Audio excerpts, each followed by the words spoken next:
warahmatullahi wabarakatuh. Alhamdulillahirabbil alamin wassalatu wassalamu ala sayyidil mursalin wa ala alihi wa sahbihi ajma'in.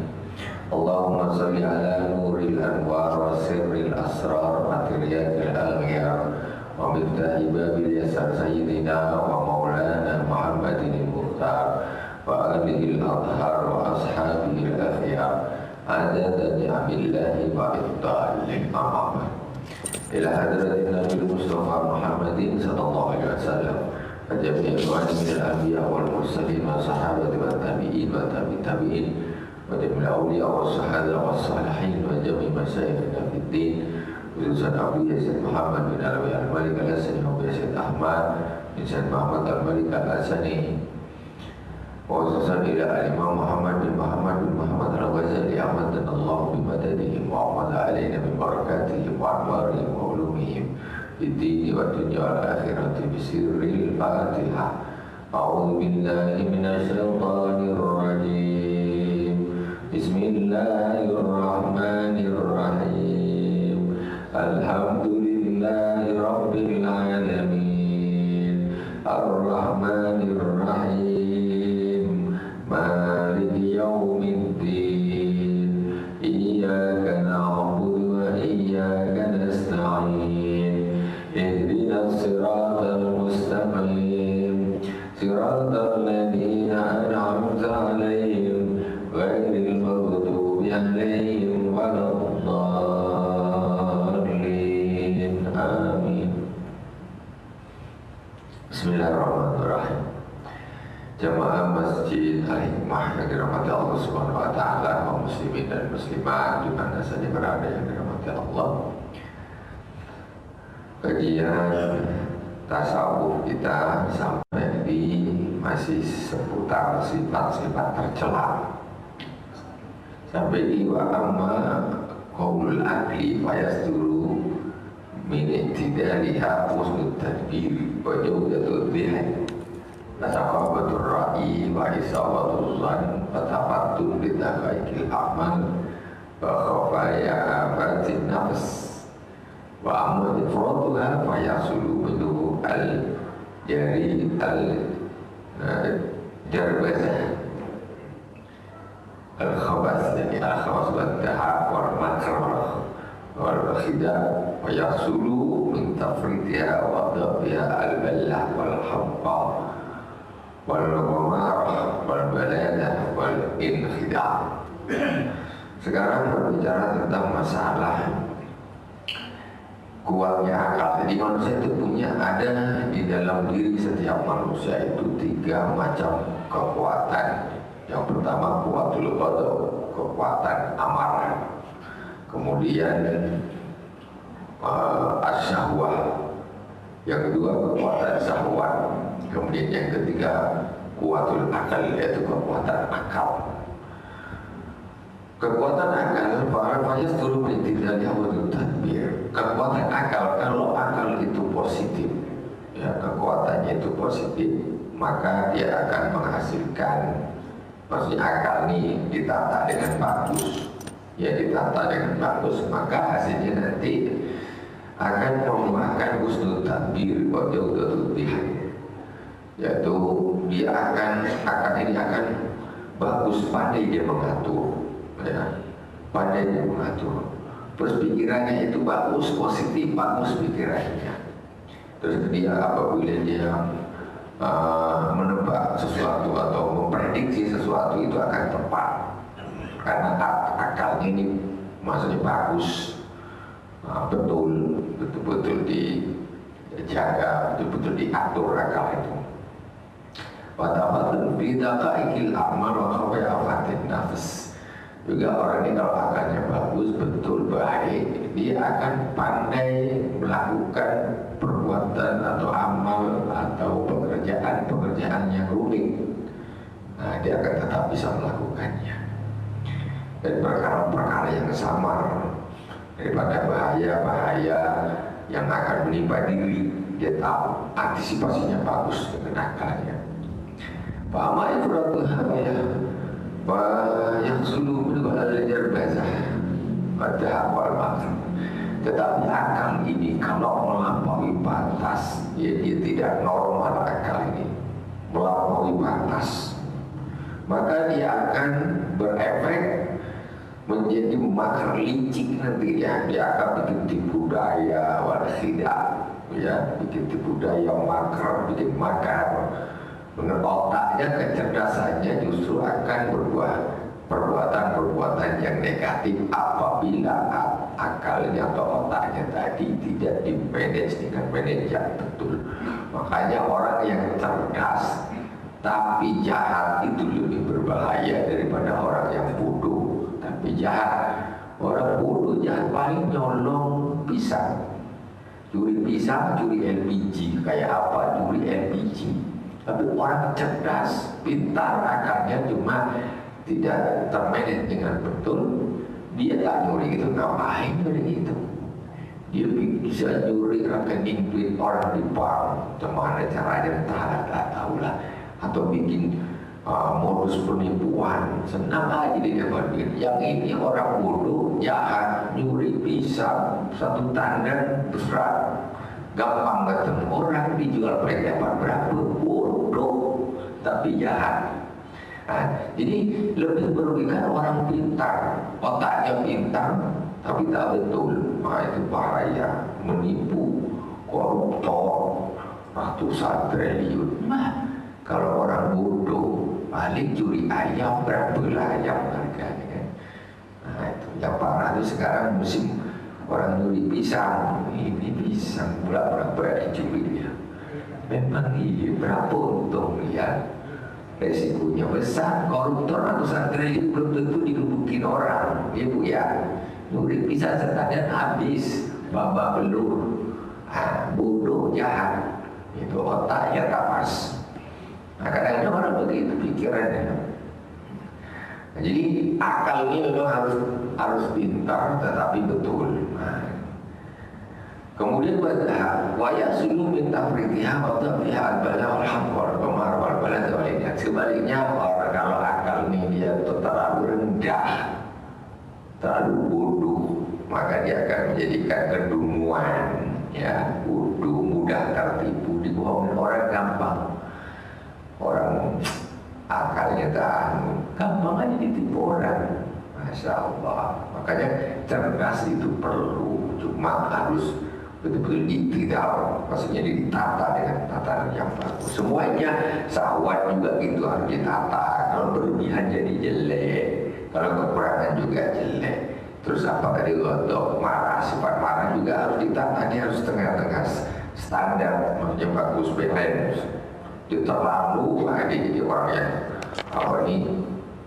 emosionalnya kebablasan, jadinya urakan. Kalau nggak punya sifat marah, jadi cengeng, kata orang lain, cengeng betul gitu kan, tak ada marah, itu pun jelek. Begitulah tidak kekuatan yang di dalam diri setiap manusia itu harus betul-betul diatur betul. Bahaya yang betul akhlak, ini mama nafsul khuluq fil jami'i wa fi jami'i wasatun bainal ifrat wa tafrid wa khairul umuri awsatuha wa kila tarabayil qasdul umur wa kila tarabayil qasdul umur zabi'um. Jadi yang namanya akhlak yang bagus itu apa? Akhlak yang bagus yaitu akhlak yang tengah. Maksudnya tengah-tengah itu di dalam mensikapi apa yang namanya tadi sifat ghadab pemarah kita juga tengah-tengah. Kapan kita bisa boleh marah, kapan tak boleh, harus jangan marah terus jelek, atau tak pernah marah itu jelek. Atau tadi akhlak yang bagus yang berhubungan dengan sahabat tengah-tengah juga. Sahabat itu diperlukan juga, tetapi pada jalurnya yang halal dan sebagainya. Kebablasan kalau tidak terkontrol, nggak ada sahabat sama sekali, nafsu pun kacau juga. Berumah tangga, bini ngamuk teruslah.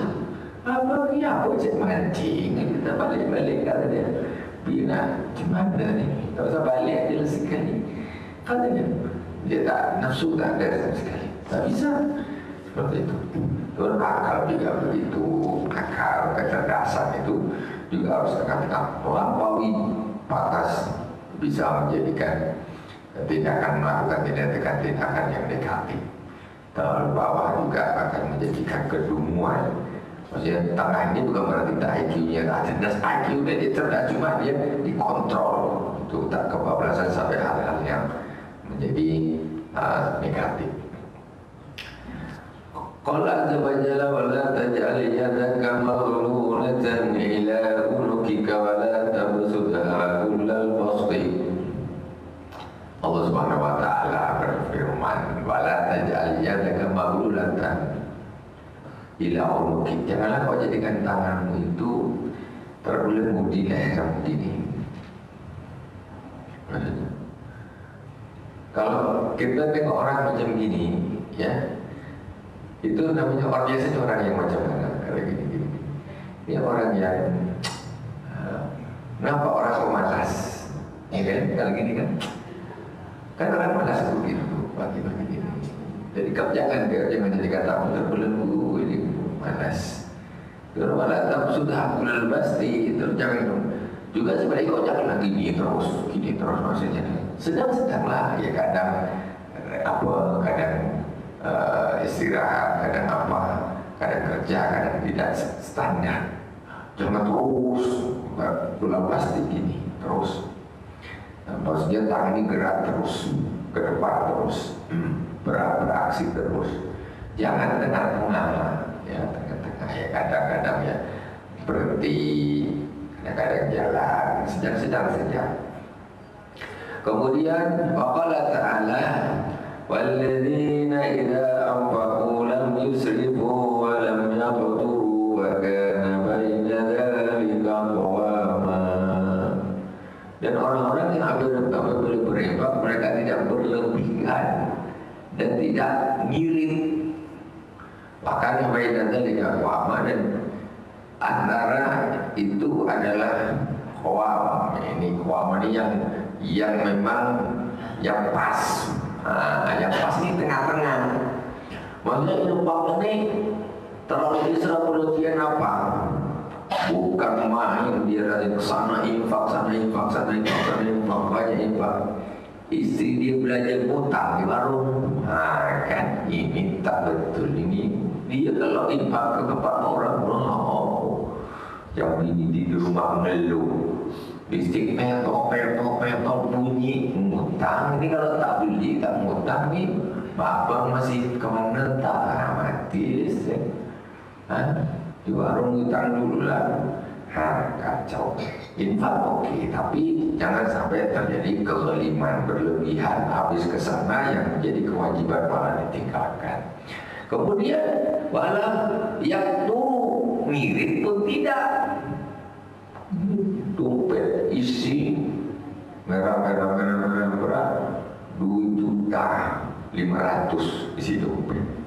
Ketika ada infak ambil 2.000 rupiah. Haduh mah tak imbang isi dompet dengan yang dikeluarkan. Salah-salah kalau ada batin murah diambil ya. Batin murah lah duit. Merah-merah berjajar 25 lembar lebih ada. Cari batin murah masukkan. Walau yang turu, gak ngirit juga keterlaluan pelitnya. Infak kebablasan sampai meninggalkan kewajiban itu juga tak bagus. Terlalu logik juga tak bagus. Tengah-tengah infak, tapi kewajiban keluarga nafkah semua ini terjaga.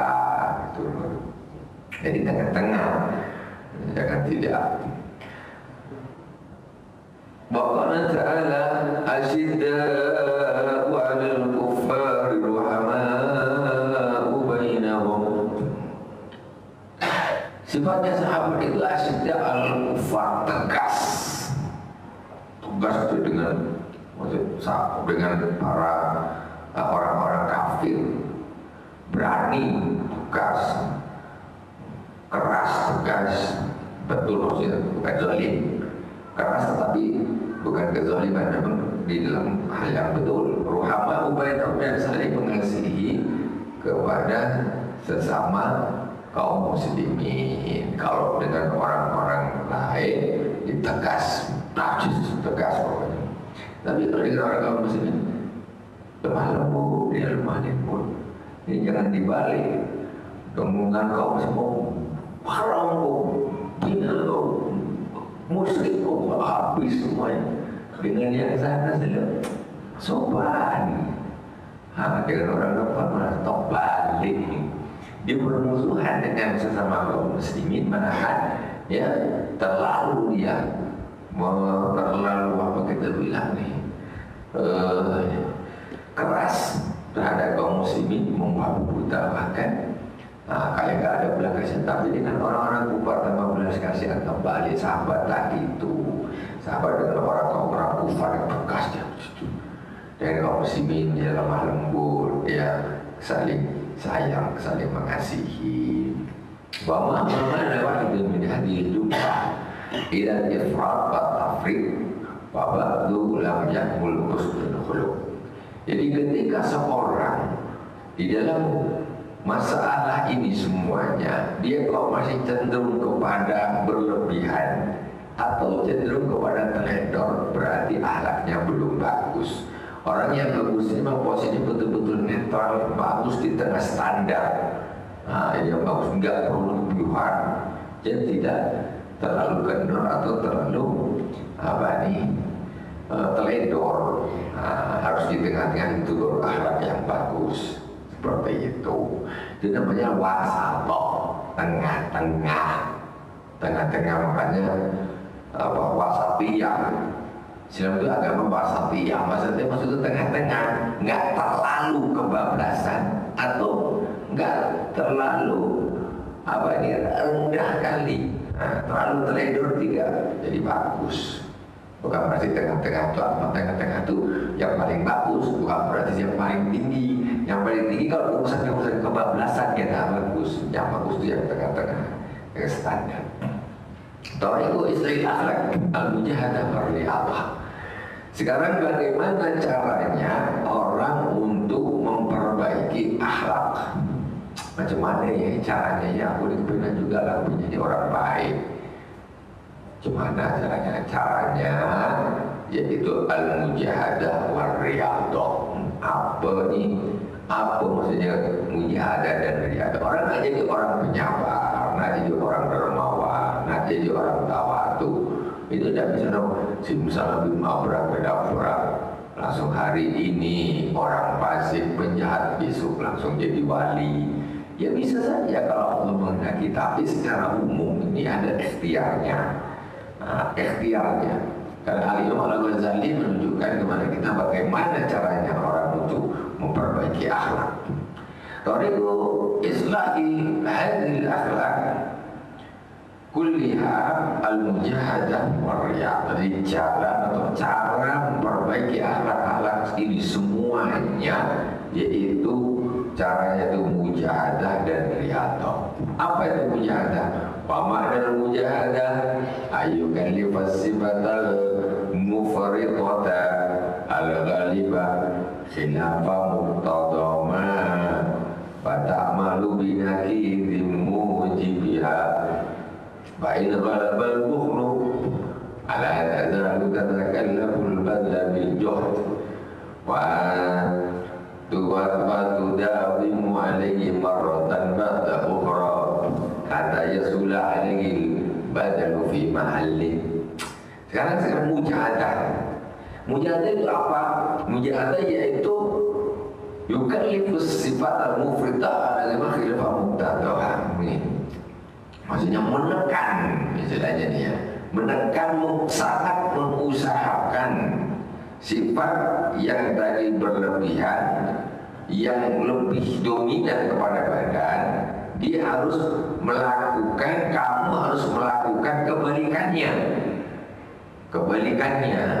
Maksudnya apa? Gimana? Contohnya gini, Pak kalau berbulu pada kasar katakan kalau terjadi kalau yang dominan di dalam diri itu ibu-ibu sifat ini, mana yang sifat bakhil, maka hendaklah engkau selalu mengusahakan, memaksakan dirimu paksakan, usahakan sekuatnya. Kalau orang punya sifat bakhil, dia harus memaksakan diri. Pokoknya berusaha harus tetap infak. Waktu aku kasih tak ya, kasih macam berat, nah kasih harus gitu. Aduh 5.000 apa 20.000 ya, 20.000 itu namanya mujahadah. Itu harus dilawan. Kalau 20.000 apa 5.000 ya, alah 2.000 ini pas pula di 2.000 aja lah. Ini memang tidak ada mujahadah, itu sampai mati jadi orang bakhil kalau begitu. Ini memang caranya gitu, orang harus berubah. Jadi sifat yang ada nempel di diri kita itu bukan berarti harus dibawa mati, tidak. Tapi itu PR bagi kita semuanya untuk dirubah masing-masing. Apa punya sifat apa di dalam dirinya masing-masing, itu bisa akan dibuat. Ini jadi dikata-kata waktu itu 5 hari parotan pada ukhra, dan engkau harus merutinkan terus, lawan terus sifat bakhil itu. Ketika emat kasih, ketika sedikit aku punya ambil yang banyak, 5.000 atau 20.000, 20.000 atau 50.000, 50.000 apa 100.000 gitu kan. Itu harus mudawamah terus. Pokoknya hari biasa tak pernah infak, pokoknya hari Jumat paksakan infak. Aku harus tiap Jumat aku harus infak, atau tiap subuh aku harus infak. Presiden tak pernah nih, enggak lah, paling takut tiap subuh 5.000 lah. Aku baik, maksudnya untuk di istiqomah lawan terus. Nah, sampai apa? Sampai ada ya sudah alaika badru fi mahalli, sampai engkau merasa mudah untuk berinfak tadi. Jadi karena terbiasa, ada tiap hari pun aku naruh 5.000 situ. Jadi senang orang datang ke sini. Dan tak berat lagi. Biasa berinfak sekian, tak berat lagi. Karena sudah terbiasa. Kasih 20.000 biasa kan? Karena ada biasa pun kasih segitu tak berat. Jadi tidak kebakhilan itu akan hilang perlahan. Pada pada tabziru pada tazalu tatakalamu imsak hatta yasira adatan wa yasulu alaika imsaku fi mahalli. Maka tergabung mulkil kibri wa sairil akhlaq. Wa qad zakarna fi kitab riyadatin nufus ala tafsili bil ihya. Jadi contoh sekarang ada orang yang punya sifat mubazir, juga boros. Tabzir ini boros, sebentar nak makan sana, warung sana, sebentar dari sana baru ke Raja Hussein, sebentar ke mana pokoknya warung banyak lah di sini, mana kampung nama makan enak, mubazir. Sebentar ada anak berarti aku suka betul lah sikit makan enak, Ini harus dilawan juga, jangan diteruskan, ditahan. Kalau dalam satu pekan itu sebulan atau satu pekan itu 5 kali, kurangi jadi 2 kali saja. Terus dirutinkan sehingga tidak kebablasan. Boros saja, boros. Setiap hari ngajarnya, setiap hari 50.000 mesti habis. Enggak, ini harus dilawan, ini pemborosan. Tak bagus. Aku mau kurangi 1 hari 20.000 saja, tak lebih. 20.000 habis cukup, 20.000 habis cukup. Terus ini untuk menghilangkan sifat boros. Ya, ini contoh. Dan sifat-sifat yang lain seperti sifat sombong macam mana orang sombong ini harus ingat terlalu, ya Allah, jangan sombong.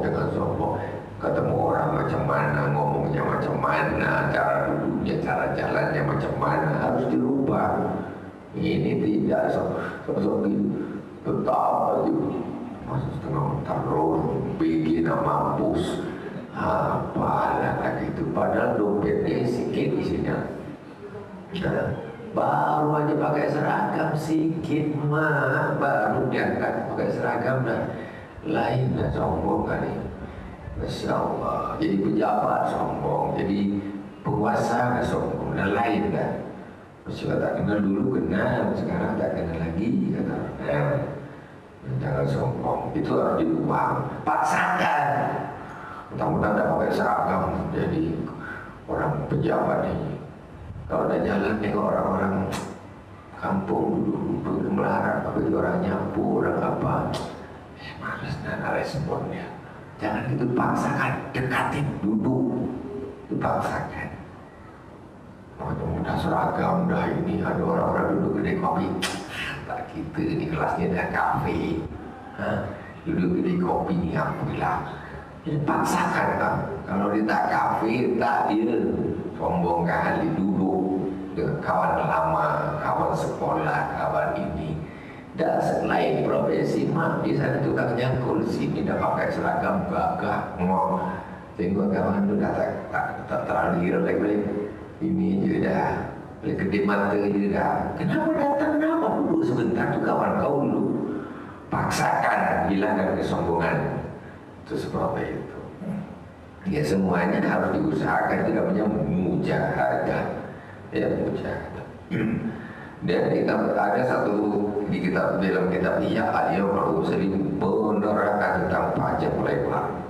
Wayang bagi anda lama anaman yabdu takallufan falaysa bisahiyin wa anaman yatawadda'a takallufan bahwa zakilun ala nafsi bahwa adil bil khuluqit tawadu wal khuluq al-ibar an hayatin din nafs hayatin din nafs. Nah sekarang gini. Dan seyogyanya, sebenarnya engkau tahu bahwa sesungguhnya orang yang berinfak karena terpaksa atau memaksakan diri itu bukan orang dermawan. Ibu-ibu, orang berinfak karena terpaksa atau memaksa itu belum tidak dikatakan dermawan. Ya, karena terpaksa aja maksudnya. Jadi itu belum menjadi sifatnya dia.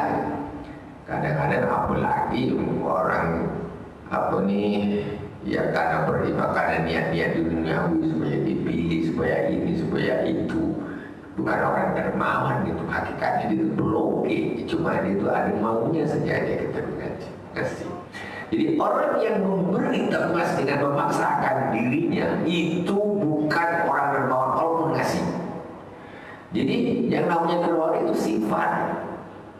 Bukan hanya sekedar amal perlakuan saja, tapi sifat di dalam hati. Ketika dia memberi itu rasanya senyum, tak ada rasa berat, tak ada rasa apa, tak ada rasa awas kau tak pilih aku. Lain dah. Itu bukan orang dermawan. Orang dermawan itu sifat yang masuk ke dalam hati. Jadi ketika memangnya kayak apa ini, selalu aja dia memang tak ada berat, tak ada apa. Tak ada niat untuk ini supaya orang untuk ini dengan saya, tidak ada. Memang dia suka ya, lepas ringan aja. Itu baru namanya orang yang dermawan. Mana namanya tawadu takallufan wa takallufan nafsi.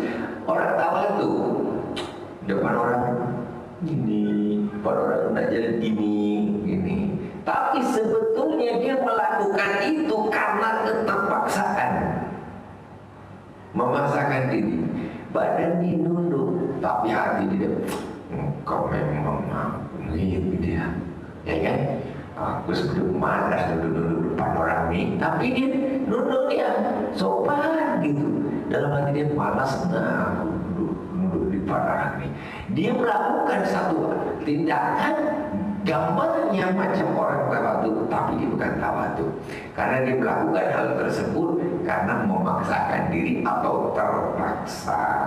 Jadi kembali lagi, tawadu itu sifat di dalam hati. Ketika memang original dia melakukan hal tersebut, nggak ada berat, nggak ada keterpaksaan, memang dari dorongan dari dalam hatinya, aku harus begini. Ada begini contoh itu sebab itu baru namanya sifat, itu baru namanya tawadu. Jadi sekarang ini kan tak nampak, bingung karena bedakan di mana yang betul-betul punya sifat tawadu, mana yang betul-betul punya sifat dermawan, mana yang hanya pencitraan.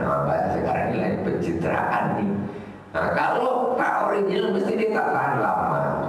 Karena ada hikmah mengatakan wa ma kana lillahi ittasal wa ma kana li ghairillahi infasal. Apa-apa yang dilakukan karena Allah Subhanahu wa taala maka dia akan terus rutin tidak terputus. Tapi apa-apa yang dilakukan karena selain Allah infasal maka dia akan terputus di tengah jalan, tak lanjut karena berat. Dia melakukan itu tidak dari dalam hatinya yang paling jelas, dari murni sifatnya. Dia melakukan karena terpaksa. Seberapa sih lama orang kuat melakukan kalau dia terpaksa? Tapi kalau itu kalau sudah menjadi memang dari berangkat dari hatinya, dia tak ada capek. Memang sudah gitu, tak capek.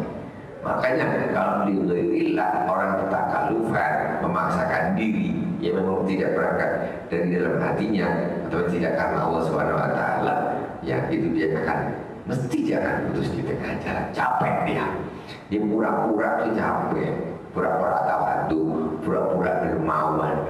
Kapan kau sanggup keluarkan kayak gitu tuh? Sampai kapan? Kamu sayanglah karena dulu terpaksa aja. Akhirnya sekali dah ini dah tak jadi dah apa? Maaf blokir banyak orang ini. Waktu kampanye macam dermawan, sekarang begitulah selesai kampanye kok jadi blokir. Sifat originalnya itu baru nampak. Nah, jadi itu seperti itu. Jadi dia akan berat, yang mengeluarkan itu berat. Wa yang bagian adalah wa'adil an khuluqi tawadu wal khuluq ibaratun an hayatin lin nafsi yazur an al-filu bisulatin min ghairi ru'yatin wa taqallufin lakin takallufu wa tariqun tahsil khuluq wa innahu la yazalu yatakallafu awalan hatta yasira dhalika taban wa adatan. Saya terangkan tadi. Jadi yang namanya akhlak itu memang yang memang itu keluar satu keadaan di dalam diri, ya, yang dengan keadaan itu orang ini mudah untuk melakukan sesuatu tanpa ada keterpaksaan. Jadi tanpa ada takar, tanpa ada pemaksa, itu memang dah sifatnya dermawan. Jadi dermawan. Memang orang yang tak perlu, jadi dia tak bantu. Memang aslinya orangnya itu penyabar, jadi penyabar. Kalau cuma pura-pura sabar, sebetulnya dia nak lantang orang itu. Ada pula orang sebelah atasan dia atau entah calon mertua dia sebetulnya dia tak sabar nih nak nikah orang. Tapi itu ada pula bapak nih sebelah, kalau tak habis orang nih. Itu dia sabarnya, itu bukan sifat dia. Kalau memang sifat dia, ada orang tak adalah apa-apa gitu. Seperti itu. Nah, cuman apa? Taklif atau takalluf itu jalan untuk menuju orang berubah sifatnya gitu. Cuma takalluf itu jalan cara metode orang untuk merubah sifatnya, merubah akhlaknya. Ya, pertama dia ini kenapa takalluf memang berat, paksakan. Ini memang dia belum punya sifat dermawan. Pertama memang dia harus paksakan. Jadi takalluf ini jalan untuk menuju menjadikan satu akhlak yang bagus. Nah, dia masih di dalam perjalanan. Nanti setelah sampai puncak sudah menjadi melekat di dalam hatinya, maka jadilah dia orang yang dermawan, dia berimbang dengan enak. Jadilah dia orang yang penyabar, yang memang ketika ada apa-apa tak langsung marah, bisa dikontrol. Menjadi orang yang tawadu juga begitu.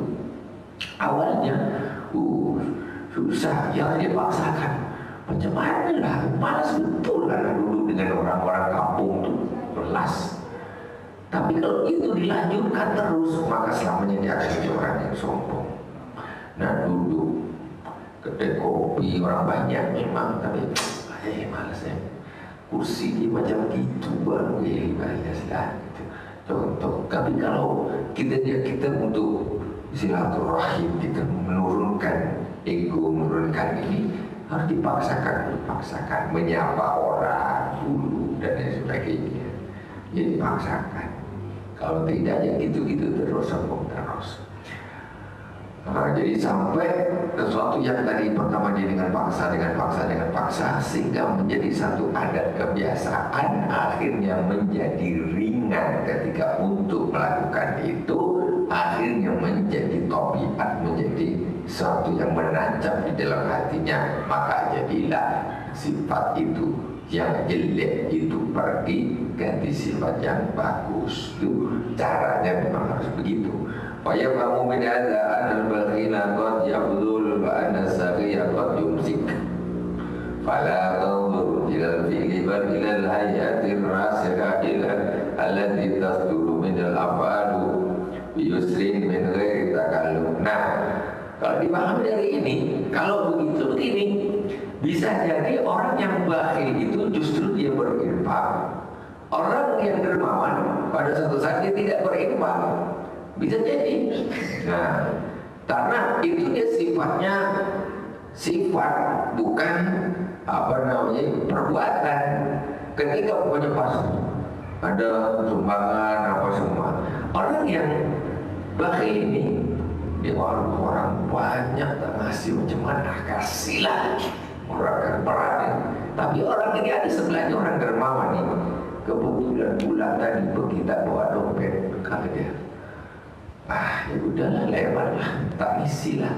Tapi predikat dermawan masih tetap dipakai orang yang tidak ngasih. Dan orang yang memberi masih dapat predikat bakhil. Karena aduh, tak banyak orang tak ngasih. Situ ngasih aku tak kasih. Paksa tak mau 20.000 beratnya, 20.000 gak berat. Nengok kawan 50, aku 20.000. Udah malu tak apalah, tapi 20 udah pernah kasih. Nah 50 tak tahan, 20.000 sejalan. Nah, itu dia walaupun memberi, tapi tetap belum disebut dengan orang yang dermawan. Yang sebelah tak ngasih, tapi malah dermawan. Karena dermawan itu sifat, bukan perbuatan sesaat. Itu ya pasti tak ada 5 dompet atau bawa, ya sudah tak kasih, no problem. Tapi di lain tempat, lain keadaan, dia terus ini. Yang ini tadi, kalau tak ada orang, tak akan ngasih, dia bakhil je. Nah, kalau karena tak enak orang boleh ngasih. Ketika tak ada orang, tak akan ngasih. Tapi orang yang dermawan ini dia pergi sendiri jumpa orang, saya pak kasih, walaupun tak ada orang tahu ini kasih. Pas kebenaran aja pada waktu itu dia tidak bawa. Lakin antakal fayafhamu min hadza Abi Yusuf bin kita kalufin. Baik hati rasyal kita sudah berhafal Abi Yusuf juga kita kalufin. Wa'lam anna tafawutan nasi fil husni al-batin ka tafawutihim fil husni al-zahir. Ketahuilah bahwa sesungguhnya perbedaan orang di dalam bagusnya batin itu seperti bedanya perbedaan antara orang di dalam urusan zahir, jasad yang luar, zahir. Wala yaslamal husnul mutlaq illa al-nudur. Fa innama salima dzalika li Rasulillah sallallahu alaihi wasallam. Nah, sedangkan kebagusan yang mutlak itu memang sedikit. Sedikit maknanya yang mutlak ini zahir, batin bagus. Fa innama salima dzalika li Rasulillah sallallahu alaihi wasallam hatta asnallahu subhanahu alaihi wa innaka la khuluqin azim. Nah, jadi itu yang adanya memang betul-betul mutlak, pokoknya bagus, habis semuanya bagus.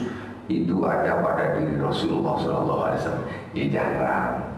Wah, Rasulullah Allah bersabda, Allah berfirman, "Faqala wa innaka la'ala khuluqin 'azim." Dan sungguh engkau berakhlak yang agung, kata Allah Subhanahu wa taala Rasulullah.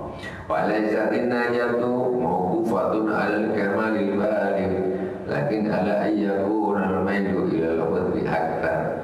Terus selamat di akhirat nanti itu bukan harus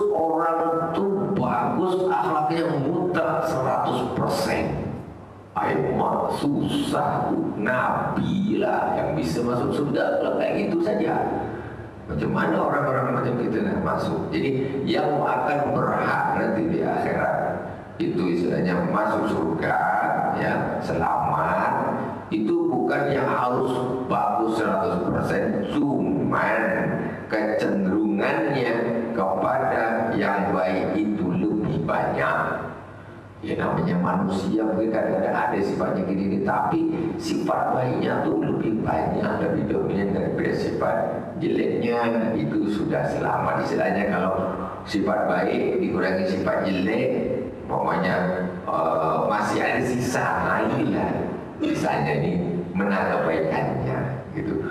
Baiknya 5, jeleknya 1. 5 kurang 1, 4. Nah masuk surga.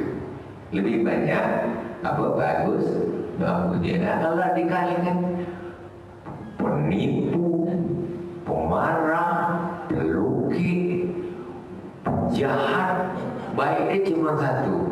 Apa? Baik dia disuka traktir. Nah, kan masih 4 dikurang 1, masih 3 kejelekannya, masih belum selamat. Wallahu subhanahu wa ta'ala a'lam. Insyaallah kita lanjutkan di pertemuan yang akan datang. Subhanallah wa bihamdihi asyhadu an la ilaha illa anta astaghfiruka wa atubu ilaik. Wa sallallahu ala sayyidina Muhammadin wa ala alihi wa sahbihi wa sallam. Alhamdulillah rabbil alamin. Wassalamualaikum warahmatullahi wabarakatuh.